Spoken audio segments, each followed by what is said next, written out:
यहां पर वो कंफ्यूजन इसलिए और ज्यादा बढ़ गई है क्योंकि एग्जिट पोल के आंकड़े कुछ कह रहे हैं और यहां पर जो दिल्ली का जो वोटिंग पैटर्न है वो कुछ और यहां पर बयां करता नजर आता है। अब इस कंफ्यूजन को मैं चाहूंगी राजीव अब आप दूर कीजिएगा। ये जो 2.15% का जो ये अंतर आया है, हालांकि बहुत कम अंतर है, क्या इससे कुछ यहां पर दिल्ली के वोटिंग पैटर्न में, जीत और हार में इसका कुछ असर हमें यहां होता नजर आएगा? क्योंकि अगर हम नॉर्थ ईस्ट दिल्ली देखते हैं जहां पर सबसे ज्यादा वोटिंग हुई है, ये वही दलित मुस्लिम बहुल इलाके हैं जो बंपर वोटिंग करते आते हैं। झुग्गी बस्तियों में भी बंपर वोटिंग हुई है, महिलाएं भी बढ़ चढ़कर कर हिस्सा लेती नजर आई और उसके उलट कम वोटिंग होना, कैसे आप देख रहे हैं? देखिए पूजा, पिछली बार के मुकाबले लगता है कि वोट कम ही पड़े इस बार। वोटिंग कम हुई है और जहां आपने कहा जिन इलाकों में ज्यादा वोटिंग हुई है वो इलाके झुग्गी झोपड़ी के या दलित मुस्लिम समीकरण वाले हैं। लेकिन इंटरेस्टिंग बात यह है कि कल के जो एग्जिट पोल आए हैं उसमें ज्यादातर कड़ी टक्कर और भारतीय जनता पार्टी को ज्यादातर जितने, हालांकि वो तमाम सर्वे कंपनियों के नाम कल ही सुने भी गए थे, लेकिन उसमें ज्यादातर ने बीजेपी को बढ़त दिखाई है और जिन्होंने आम आदमी पार्टी को बढ़त दिखाई है ऐसे 2-3 सर्वे रहे। मोटी मोटी बात तो देखिए, एग्जिट पोल्स हमेशा गलत हुए, एग्जिट पोल्स सही भी हुए और हमारे अनुमान भी गलत हुए, सही भी हुए। लेकिन एग्जिट पोल अगर दिल्ली के मामले में कहा जाए, 2013 में जो 6 एग्जिट पोल आए थे वो 2006 में भी एक थोड़ा बहुत ठीक था, बाकी सब गलत हुए। 2015 में जो 6 आए वो 6 के 6 गलत हुए। 2020 में 12 एग्जिट पोल आए थे जिसमें 11 गलत हुए। और अभी तक के जो एग्जिट पोल आए हैं, अभी जो बड़ी एग्जिट पोल की कंपनीज हैं उनका आज आने वाला है, तो उससे ये पता चलेगा कि उनका रुझान किस तरफ है।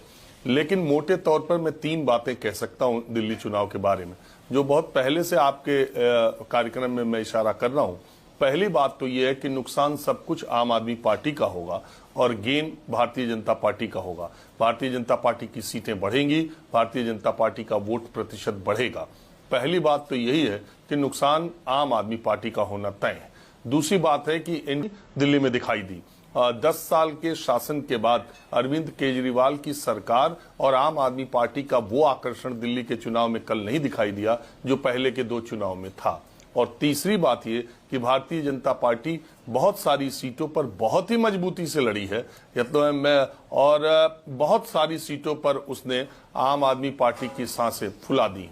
8 से 10 सीटें ऐसी हैं जिसमें कांग्रेस पार्टी का प्रदर्शन ये साबित करेगा कि वो आम आदमी पार्टी को सरकार से रोकने में, बनाने में कामयाब होती है या नहीं। और इसके अलावा 2 सीटें मुस्तफाबाद और ओखला की जो सीटें हैं जहां एमआईएम ने अपने कैंडिडेट उतारे थे, मैं दावे के साथ कह सकता हूं कि ओखला सीट पर एमआईएम का कैंडिडेट या तो नंबर 1 हो सकता है, नहीं तो नंबर 2 से उसे कोई नहीं आ सकता। शिफा ने वहां बहुत ही, एमआईएम के कैंडिडेट ने बहुत ही जबरदस्त लड़ाई लड़ी है और अमानतुल्लाह खां के लिए बहुत परेशानी का सबब वो बन सकते हैं। और ये जो मोटी मोटी चीजें हैं, और जो बीजेपी के वर्तमान विधायक हैं जिन्होंने पिछला चुनाव जीता था, वो नए कैंडिडेट के मुकाबले ज्यादा लड़ाई में फंसे दिखाई दिए। सिटिंग कैंडिडेट जो बीजेपी के विधायक हैं उनके सीटों पर भी बड़ी जबरदस्त टक्कर देखने को मिली। कुछ नए भारतीय जनता पार्टी के कैंडिडेट वास्तव में इतने अच्छे थे जिन्होंने बहुत ही शानदार चुनावी लड़ाई लड़ी है। और सबसे अंतिम बात यह कि 1.5 करोड़ वोटर हैं और जिसमें कि 92 लाख वोट पड़े हैं। तो 1.5 करोड़ वोटों में 92 लाख वोट पड़े हैं और उसमें भी अगर आप एवरेज निकालेंगी तो 1,10,20 हजार का एवरेज अगर आता है, 25,000 का मान लीजिए, तो बहुत सारी सीटें ऐसी हैं जिस पर 1.5 लाख से ज्यादा वोट पड़े हैं और बहुत सारी सीटें ऐसी हैं आधे से थोड़ी कम जिसमें 80-90 हजार से कम वोट पड़े हैं।